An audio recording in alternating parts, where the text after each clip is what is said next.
Hi, good evening, everyone. I'm just going to wait for about a minute. We've got a lot of people just kind of getting on the call, so we'll just give them a minute to get on before we start.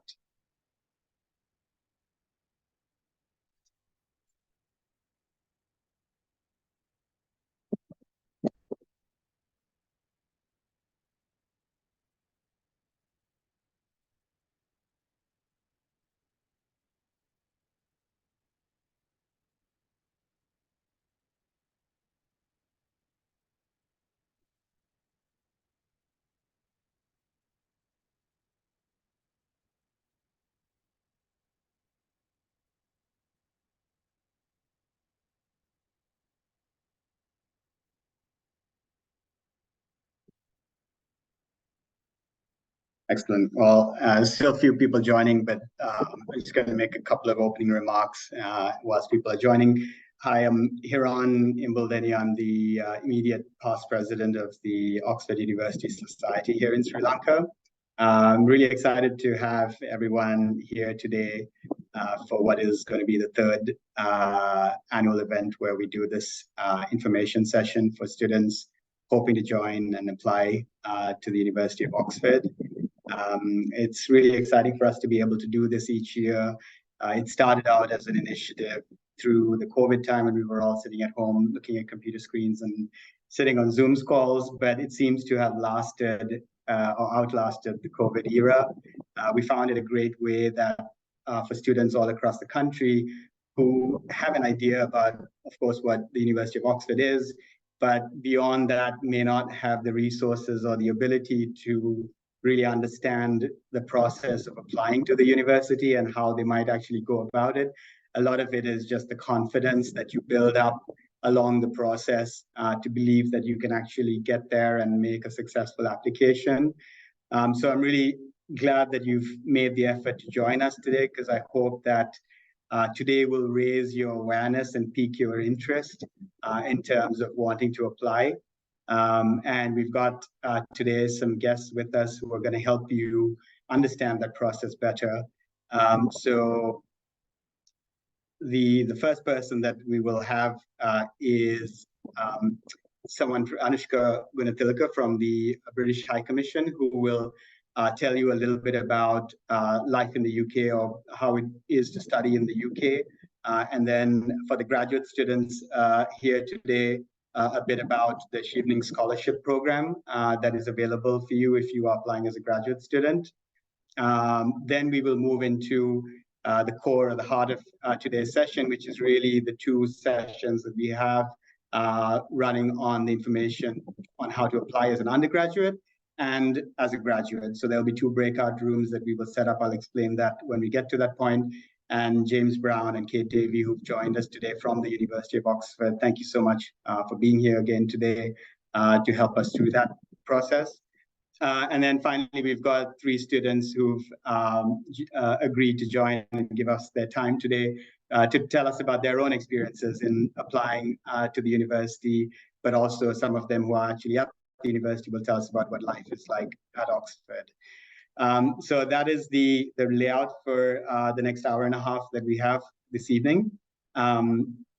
In terms of a couple of quick house rules, I see most of you already have your microphones on mute, but if you can please make sure that throughout the session it remains on mute. If you have a question, you can write it into the chat box and one of us will pick that up and either save it for later or try and see if we can answer it through the course of the session. You will have an opportunity at the end to ask questions of the panelists, and that will be at the breakouts right at the very end. And of course, keep your cameras off throughout the session, but at the very end, during the Q&A, if you are asking a question, we encourage you to switch on your camera when you're speaking to the panelists. That's it. So without any further ado, I will invite Anushka from the British High Commission to please tell us a little bit about the Chevening Scholarship and studying in the UK. Thanks, Hiran. Thanks for having me. Hi, everyone. My name is Anushka Gunathilaka. Just a quick intro about myself. I handle marketing, public relations, and communications at the British High Commission here in Colombo. I'll give you a quick intro into Chevening and what it's all about. Kiran, do you mind sharing the deck? Bring it up. There you go. Perfect, thank you. Okay, so Chevening, I'm sure most of you have heard of it, but I'll run through it anyway. Chevening is basically the UK government's flagship international scholarship program. It's funded by the Foreign, Commonwealth and Development Office, also known as the FCDO, and other partner organizations. Chevening offers future leaders from across the world an opportunity to study for a master's degree. So this is only for postgraduate studies, not for undergrads. Third slide here, sorry. Skip through the next one also. Yeah, so who should apply? Chevening seeks scholars from around the world with outstanding potential to become future leaders in their fields. Successful candidates come from a diverse range of countries and backgrounds, but one thing all our Cheveners do share is the passion, the vision, and the skills that are required to influence positive change back in their home countries. Eligibility criteria to apply for a Chevening scholarship: you have to be a citizen of one of the 160 plus Chevening eligible countries, so Sri Lanka for most of you, I assume. You also have to hold an undergraduate degree, so you have to have completed your bachelor's. You also have to have at least 2 years of work experience, so that can be paid, unpaid internships, remote working, all of that is considered as long as there's at least a minimum of 2 years. And you also have to demonstrate outstanding future leadership potential. Next slide, please. Also the next slide. Okay, so what does a Chevening scholarship cover? Why should you apply? We cover fully covered tuition fees. Chevening, the Secretariat gives scholars a living allowance at a set rate. That is just for one individual, the person who's applying. An economy return flight to the UK and additional grants to cover essential expenditure. Next slide, please. So what can you gain from applying for a Chevening scholarship, having been a Chevener, as we like to call our alumni? It's basically a vast program of lots of networking opportunities, events, trips in the UK, volunteering opportunities. You get a whole load of internship opportunities while you are studying in the UK, and access to a global network of 55,000 plus fellow change makers for life. Next slide, please. Just a bit on the Chevening Alumni Committee. Like I said earlier, it's a vast range of Cheveners across the continent, across the world. Sri Lanka itself has a large Chevening Alumni Committee. They're very well close-knit. We have an AGM that happens every year. We have a Chevening committee. They get together. It's also a lot of fun stuff happening. We have research symposiums. Also, another fun fact, the current Foreign Secretary Aruni Vijayawardene is also a Chevener. So a lot of networking opportunities if you do become a Chevener. Next slide on the application timeline. Chevening applications this year are a little late. They open on the 12th of September, so that's exactly 2 weeks from now. Applications close on the 7th. And sometime in November, after applications close, there'll be an initial application sift. Early Jan-Feb will shortlist the applications and call the shortlisted applicants for an interview. Usually interviews happen between February and April at the High Commission here in Colombo. Sometimes it's virtual, sometimes it's face-to-face. And in June/July, we announce the interview results and get in touch with shortlisted, conditionally selected applicants. And in September, October, the successful applicants arrive in the UK to start that journey, the Chevening journey. So that's the autumn intake. So to apply, again, just a few things on applying to Chevening. Applications, just to remind you again, open on the 12th of September. I believe there is a breakout room towards the end of the session for any questions you may have. I think we will be joined by past Chevener, Chalinda Bekon, who also went to Oxford. So he'll be there to answer any questions you have about culture change, studying in the UK, what life is like as a Chevener, your interactions with others, the interview process, the application process. He'll be there to answer any questions. I'll be there to answer any questions you have around Chevening in general. Yeah, so 12th of September for anyone who is interested in applying. You can find more information on the Chevening website, that's chevening.org. Follow the Chevening SEDO Twitter and Instagram handles. The British High Commission in Colombo also posts a lot of Chevening related content. Yeah, and for anyone who is interested in applying, good luck. And I hope I get to see many of you at the interview process next year. Over to you, Hiran. Brilliant. Thank you so much, Anushka. I know that particularly in the last couple of years, funding has become a big kind of constraint for people applying to go overseas. And so this is incredibly helpful. And so thanks for taking the time to explain this. I'm sure there'll be a lot of questions about this later on. And as Anushka mentioned, one of the former Cheveners will be joining hopefully as well for the Q&A. So again, specific questions that you have about that process can be asked at that point. Brilliant. So then we move on to the next part of the program, which is really the main information session, which you've all kind of signed up for.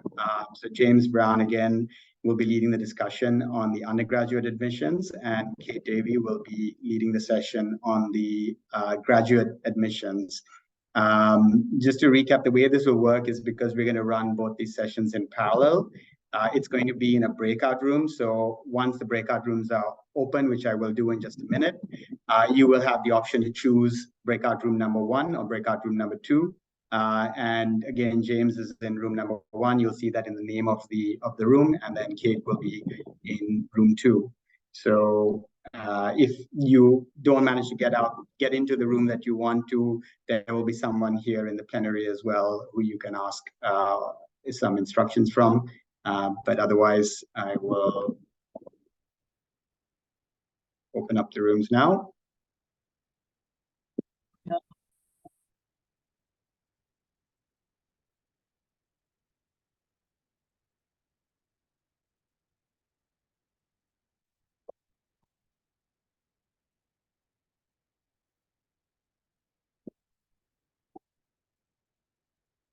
Again, for everyone who's still in the plenary, you have to click on the breakout room icon and choose one of the 2 rooms that you want to head into.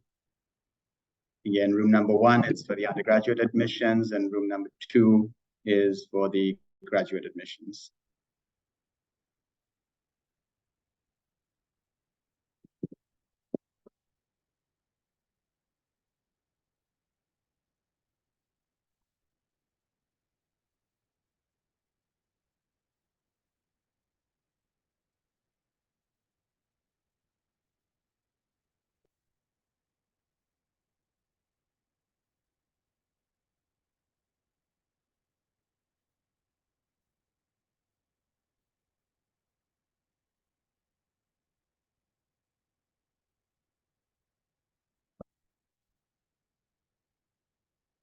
If anyone is having any difficulty, you can write a question in the chat box or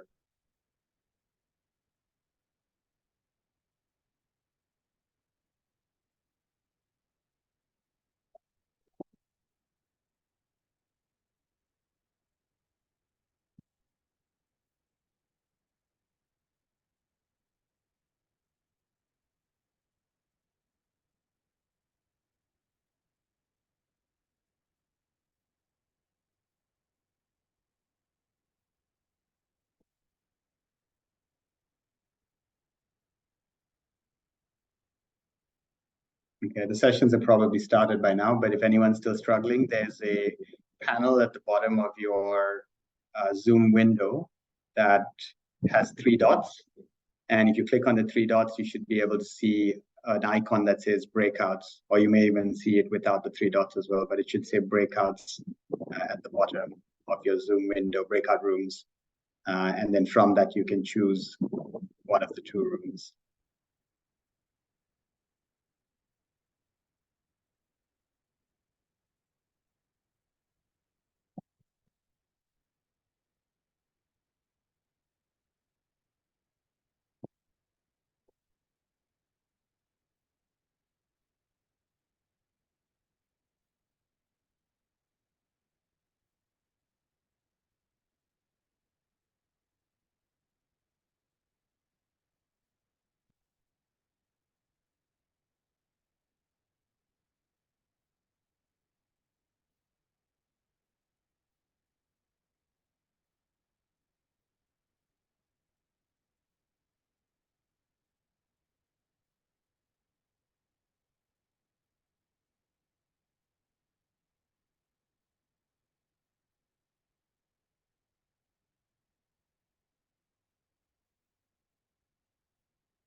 Actually, I just realized that I can assign you to one of the rooms as well. So if you're still struggling, if you can write in the chat function which room you want to go into, I can assign you to that room. So if you're still struggling with getting into the room that you want to be in, just send a message on the chat function, or you can unmute yourself and just let me know which room you'd like to go into.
For anyone who's just joined the call, you can select a breakout room to go into.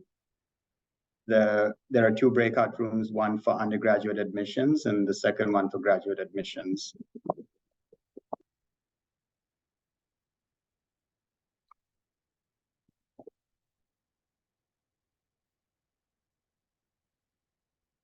How do we select which one? Which room would you like to go into? I can assign you. Do you want to go into graduate? Undergraduate, yeah. Undergraduate? All right.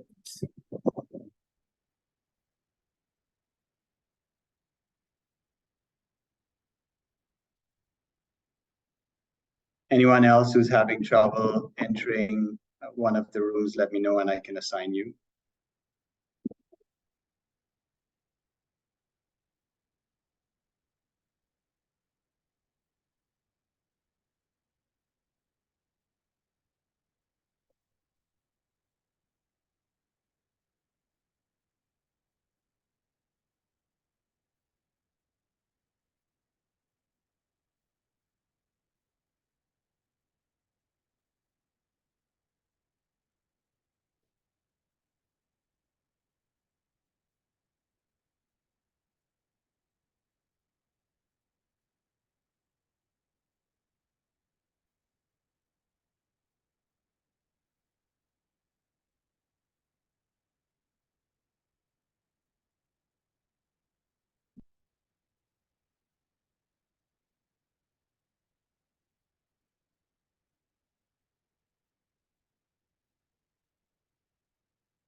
anyone who joined in late, the breakout rooms is where the presentations are happening at the moment, and you can choose which breakout room you want to go to for undergraduate or graduate admissions.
Hi, Suraj. Are you here for the graduate session or the undergraduate session?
Hi, Joshua Anthony. Are you here for the graduate session or the undergraduate session?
We'll just give it a couple of minutes for everybody from the other breakout room to join this room. Yes, I just put it on as well. They're just basically finishing up.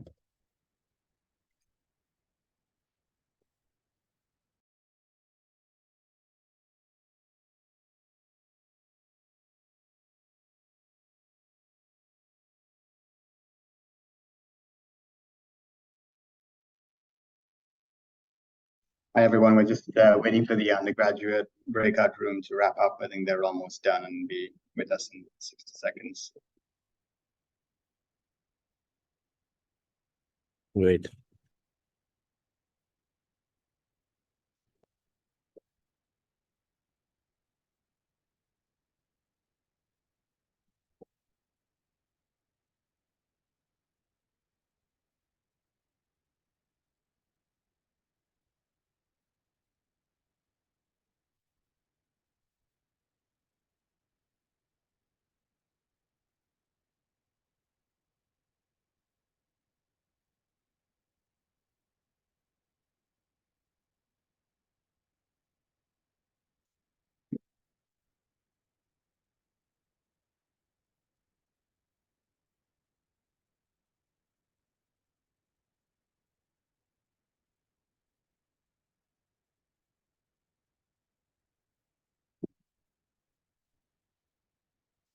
Okay, looks like we're all back.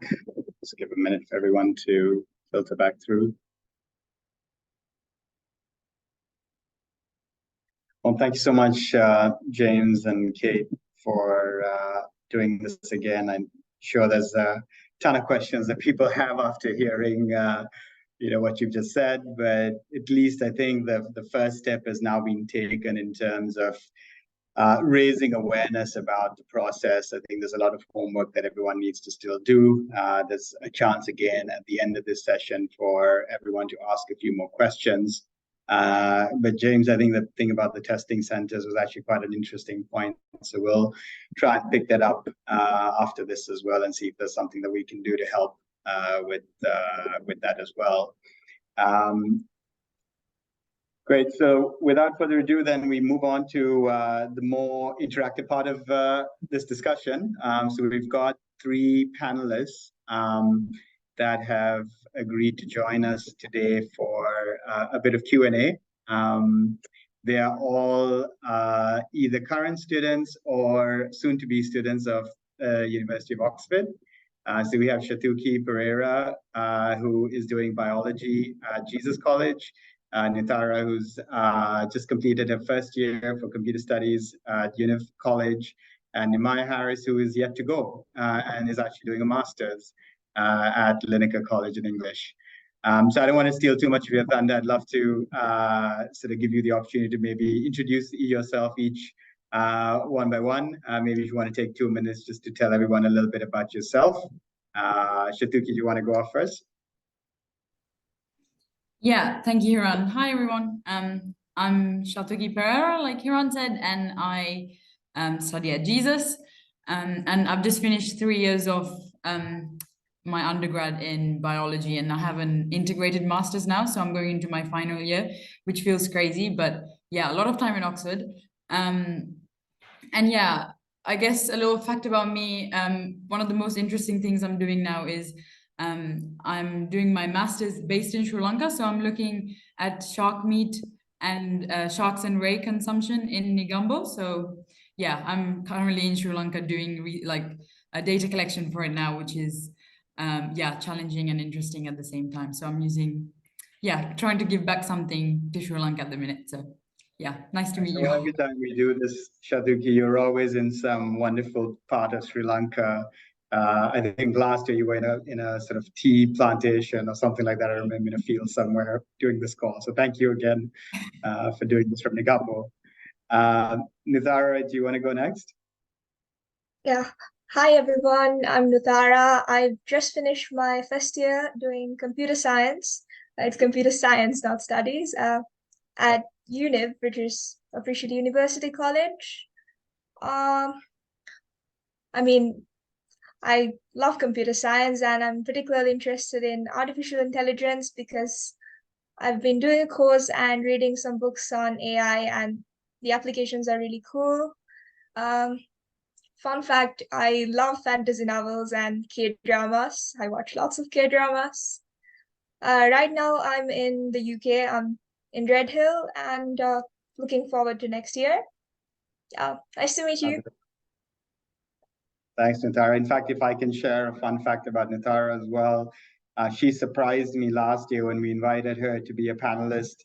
She was one of the students that got in, and she then during the panel mentioned that she had actually attended this information session 2 years ago and sort of spurred her on to make the application. So really excited, Nithara, to have you here today. And again, hopefully you can inspire some more people out there to also apply. Thanks. Nimaya? Thanks, Hiran. Hi, everyone. I'm Nimaya. So as you heard, I'm going to be going into Oxford this October to do a master's in world literature. I did my undergraduate degree at Hong Kong University. And since I graduated last year, I've been working at the Museum of Modern and Contemporary Art in Sri Lanka. And a fun fact about me is that in addition to my interest in literature, I also somewhat moonlight as a fitness instructor. And yeah, that's, I guess, a surprising addition to my academic life. Brilliant. Thanks, Nimaya. Nimaya, also a fun fact about Nimaya is that her mom, Neluka, was also at Oxford and was a member of the committee, is a member of the committee currently, who is unfortunately able to be here today.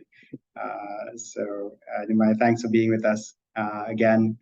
Maybe if I can start off the questions with Nithara, going back to you and the story about how you came into this information session a couple of years ago. And if I can ask you, what was going through your mind when you were sitting at this information session a couple of years ago, thinking about applying to the university? Yeah, well, I joined the information session because there was a flyer at my school and I saw the poster, I wrote down the link, and that's how it went. I honestly didn't think it was gonna come to anything because Oxford is Oxford, and I thought, no way am I gonna get in. But I still joined the webinar, and I think Shatuki was there, right? And Nishin too? Yes, and that was my first time seeing Sri Lankan students who actually got into Oxford, so that was a big inspiration. And then I had like James talk about the application process and all of you just encouraging us to apply, and I ended up doing the admissions test, getting into the interview, and somehow I got it. Brilliant. And Nithara, maybe, as you went through that process, anything that you remember as, being exceptionally challenging, or what was the thing that you found most challenging through that process? Well, for starters, the admissions test, because the admissions test for computer science is actually quite challenging. It's very mathematical, but like the unusual kind of maths, not the theoretical. So I practiced a lot for that one, and I'm really relieved that it came out okay. And the interviews are also really similar because, again, they're very mathematical interviews. I did sums and like talked over them with the interviewer. So that was challenging as well, but it was also a really nice experience. Excellent. Maybe we come back to that interview experience a little bit later. Maybe just to switch gears, Nimaya, you applied this year or this past year as a graduate student rather than an undergraduate student. What was your experience in applying as a graduate student? I think it was, so one thing that was kind of challenging for me in terms of, just coming out of my graduate studies is really trying to write a proposal or it was a statement of purpose that was required for my particular course, but writing that application in a way that was very different to my undergraduate degree, but still having to write about myself, write about my interests, but then also, having to really think about my research, what I wanted to do, especially going into a taught master's, but then also having to have this, research proposal that had to be, well thought out and incorporated into the statement of purpose. So yeah, that was a challenge for me, and I talked to a lot of people, which was very, very helpful. And yeah, that was I think, very important part of the process for me. And if you had a sort of one thing that you wish you'd known at the start of the process, is there something that strikes you? Yes, I think Kate said this in the session for the graduate students, but it's to start early, and that's really annoyingly cliche. But I really wish I had started much earlier, just because not that I didn't have enough time, but especially writing, getting my references, thinking about my research, it changed so much. I think I took about 4 or 5 months to do my application before I submitted it, and just being able to have that much time to think, to read, helped me. And I think it's set me off on a better footing now that I have to submit my research proposal. And I've already done that work, just, having gone through the application process. So yeah, I think taking a lot of time and also thinking about whether it's actually what you want to do is a good, I think is always helpful. Yeah, look, and as a graduate student, I think you have to plan for it even more than an undergraduate, perhaps because of all the recommendations and your work that you have to present. So there's a lot of preparation then, particularly for someone like me who's normally very last minute. It's definitely not something to be taken for granted. So great advice. Shatuki, maybe if I can ask you about life at Oxford. You're now a pro at this. You've been there for 3 years. So you've got lots of experience and wisdom from those years of kind of traveling the streets of Oxford. Anything that, just an open sheet for you, anything that you would like to share with in terms of things that people might need to know about Oxford if they're applying? Yeah, just that it's like a really, really nice city, and everything's super, like, it's quite small. I don't know where different people come from, but like going from here, like going to school in Negombo and then like being in Birmingham in the UK, it's really big, but in Oxford it's like really small, so everything's like kind of a walking distance, which is really nice. And yeah, after being there for 3 years, I feel like with all the stress of the work, it's easy to kind of get wrapped up in it and like stressed and like, okay, this library to the next. But like I kind of make sure that I take a minute to appreciate all the nice buildings and all the history that kind of surrounds me. There's also, in terms of like biology and someone who likes the outdoors a lot, and especially coming from Sri Lanka, which is very like, there's a lot of diversity. There's a lot of outdoor spaces as well. There's like university parks, which I go to a lot. There's Port Meadow, which is nice. So yeah, these are all kind of like parks and a lot of open spaces for people who are not familiar with it. But yeah, so yeah, lots of spaces to go. Yeah, I can certainly echo that. I remember my first time going into the UK, and all of these different campuses all tended to be really big and overwhelming, and Oxford being sort of a slightly smaller, quainter, more personal, town was definitely made it feel a bit more homely, coming from Sri Lanka, which can sometimes feel a little bit small as well. So that certainly was the case for me. But maybe another really sort of important thing to understand about Oxford is the tutorial system and how that's so fundamentally different from most other universities in the UK. Do you want to maybe touch on that and spend a minute? What is a tutorial and what is a tutorial system?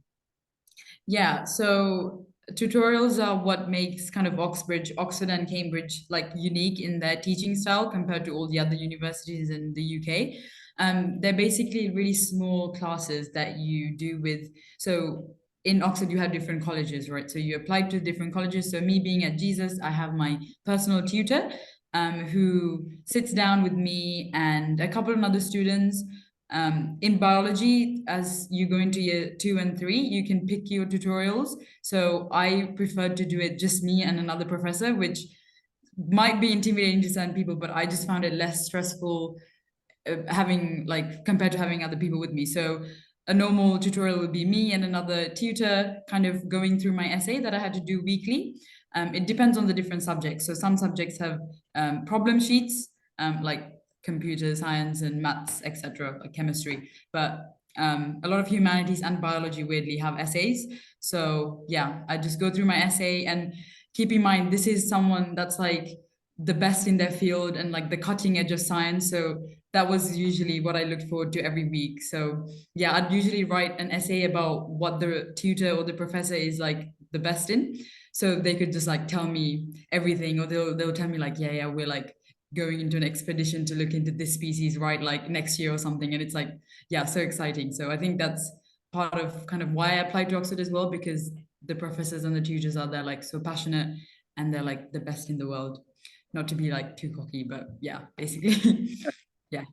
Well, that was very different to my experience of tutorials, I think, which was I would never have wanted to go in unless I absolutely had to on my own, because I always needed cover from another student who had done more work than I had in preparing for tutorials. So great. Well, speaking about kind of sweat on the brow and like nerve-wracking moments, Nuthara, if I can come back to the interview that you talked about. I mean, again, these are, when I was doing interviews, it was in person and you had to go there. And that in itself was a, very kind of different experience. Now I know they're mostly done online, and remotely, and many people do have to sit through this interview.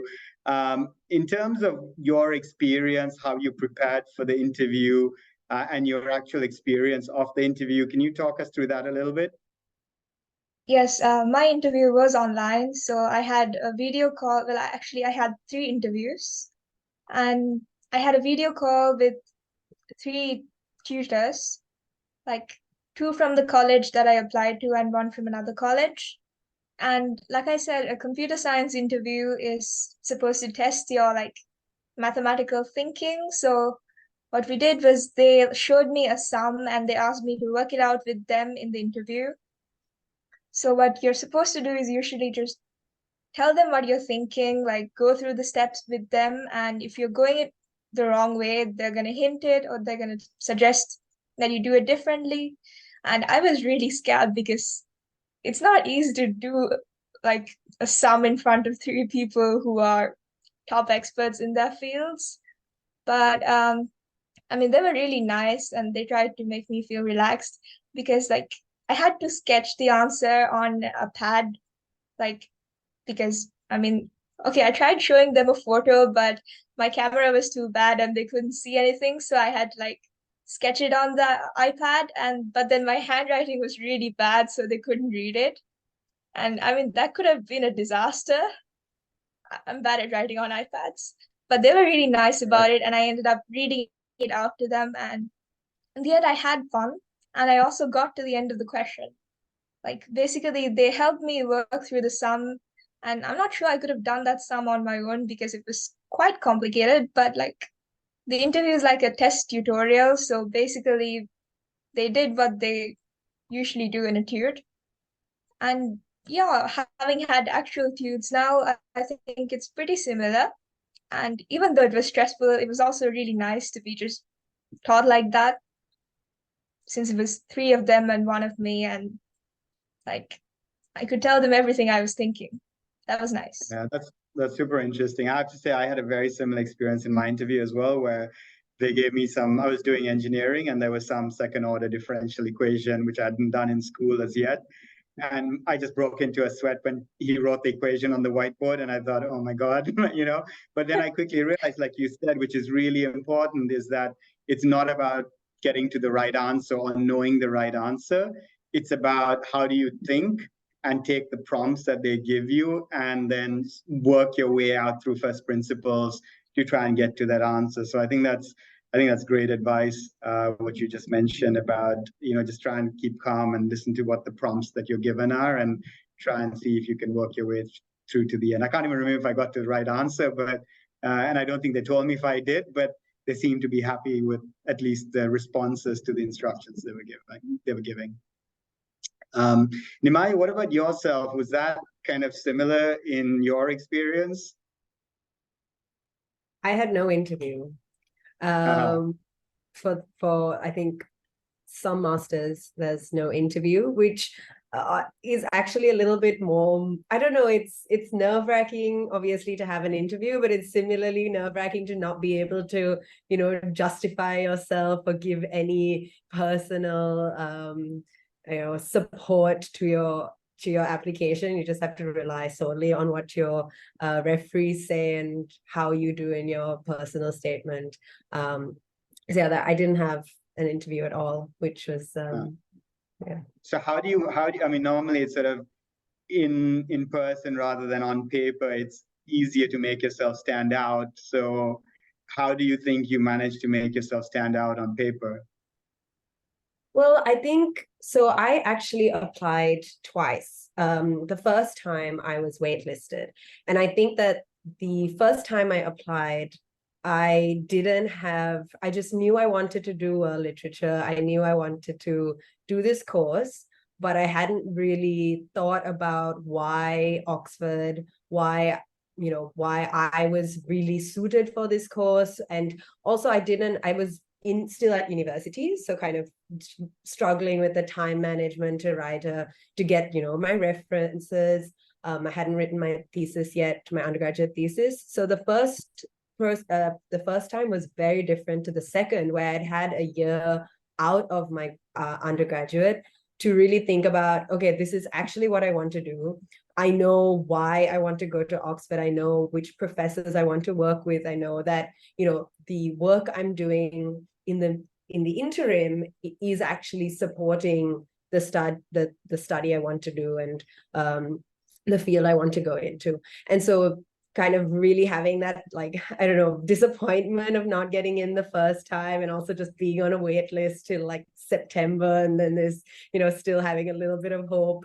But like that disappointment made me really think, okay, is this actually what I want to do? And then having that retrospection and time to think about it helped me then write a better statement of purpose, because I'd actually thought about those questions. Whereas in the first, I think my first go, I just wrote about, I want to do this, and this is the work I want to do, and I'm reading these things and I'm learning these languages, as opposed to, why do I need to go to Oxford to study this? And why would that be the best place for me? Amazing. Actually, this is so interesting. I find your story and Nuthara's story so interesting on the different pathways of one. In Nuthara's case, was like, I never thought I could go, and then slowly building up that confidence and sort of the knowledge and how to apply and get there. In your case, I really, kind of know the process, but, the first attempt didn't go so well. And thank you for sharing that story with us. But, keep your chin up and keep trying, right? And keep improving. So, again, congratulations on making it. Shatuki, actually, maybe just given that everyone here on the call is really at that front door looking in and trying to see how they can make it across the line, any story that you would like to share from when you were applying? Yeah, I think in terms of applying, I was feeling really overwhelmed. Similar to Nuthara, I thought it was kind of like impossible as well. And then, yeah, kind of thought, why not give it a go? And then like some encouragement from teachers, just in terms of like all the things I have to do. So, thankfully I didn't have an admissions test, but just like even getting the personal statement on time and being like, and having to apply earlier than my peers who weren't applying to Oxbridge, I found that was like a little bit like confusing. And yeah, so just kind of some advice in terms of, yeah, the application process. I like kind of wrote down everything and organized kind of the key dates and when, the application should go and when I should hear back for interviews and et cetera, et cetera. And in terms of interview support, I kind of nagged my teachers. So I went to my biology teachers and I was like, I want you to test me out, or like, yeah, I want to talk to you about, some concepts, some biological concepts. And thankfully they wanted me to get to Oxford as well. So they found some, just like a random list of Oxford biology questions, and it wasn't like super accurate, but it kind of helped when this was said in the undergraduate breakout room, that like just kind of speaking out loud about your subject and about concepts, it's kind of like not really practiced in school. I would say you kind of like learn a lot of stuff and then you write it down, but then in terms of the interviews you have to speak it. And like Nuthara said, kind of even if you're confused, to go through like not staying silent, just to like say everything that you're thinking, is also a skill that they look for in tutorials. So yeah, kind of get all of it organized, and yeah, start early. And yeah, you can get there if you have the passion and the drive and some luck. So yeah. Yeah, luck is very important. Yeah. Excellent. Listen, I know there's a lot more questions I could ask, but I'm going to leave that for the Q&A, where there are going to be lots of questions, I'm sure, from the audience. I want to just say a quick thank you again to the three of you for taking time to join us again today. I really appreciate that. Again, from the Oxford University Society in Sri Lanka, we're really excited about organizing this each year, because it gives us an opportunity to connect with the university, connect with yourselves, the students who are currently there, and then connect with the prospective students as well. And I hope that many people listening in today would be inspired and excited by today's session to make that application. And there's lots of resources out there. We'll send out some links, but most of it is now available online. I still remember when I had to apply, we had to go to the library in our school and then find a prospectus, which was in physical copy, and kind of borrow it for the short period that you could, and then try to gather as much information as possible. So now things are a little bit easier, but still the process is tough. And as Nimaya was saying, you really have to plan and give yourself enough time. And if the first attempt isn't successful, then maybe try again, and hopefully with a bit of luck, we'll get there. So look, with that, I think we have the last part of today's session, which is the breakouts for the Q&A.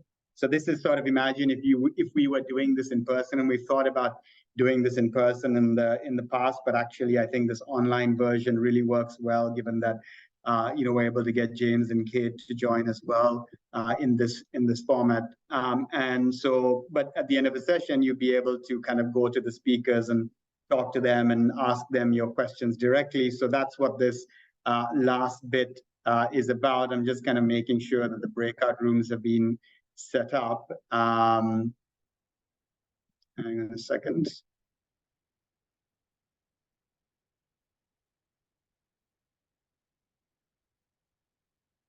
Okay, you're just gonna have to give me a minute quickly to do this. You can see on the list here, we've got 7 breakout rooms. And so we will have James again in the breakout room 1, Kate in breakout room 2. So again, if you want to go back and ask any additional questions from either of them on the process for applying for undergraduate or graduate admissions, you can. In breakout room 3, you will have Anushka, and I believe one of the Shivnas from last year, Chalinder, who may be joining us as well to answer some of your questions about the scholarship applications. And then rooms 4, 5, and 6, you've got Shatuki, Nutara, and Nimaya, our panelists from just now, who will be available. And then finally, we will be in room 7 if you have any questions for us at the Oxford University Society. With that, thank you once again for joining. The session will end at 6 p.m. Sri Lanka time.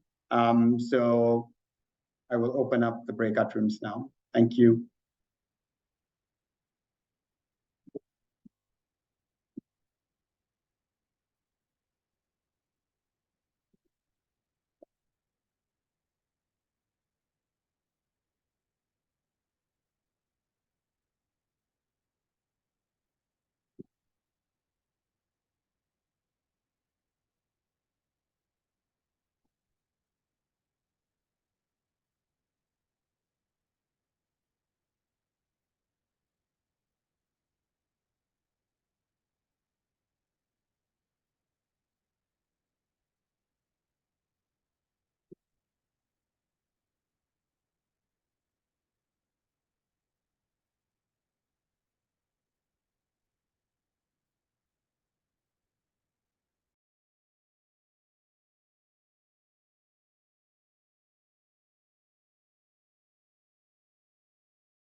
Hello.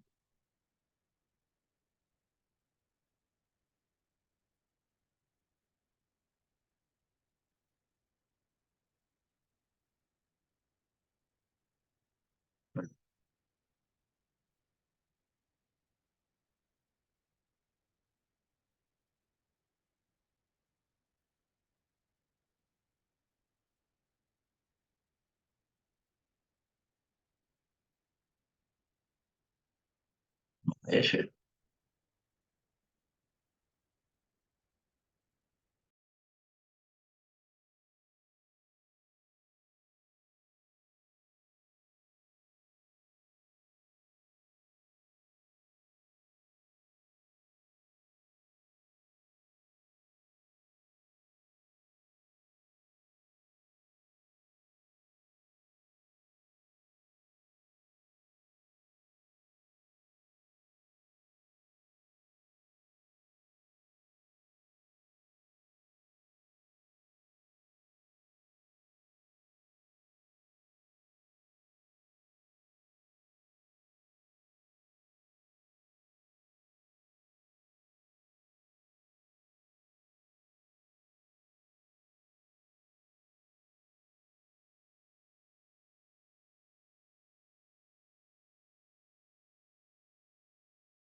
That's quite strange when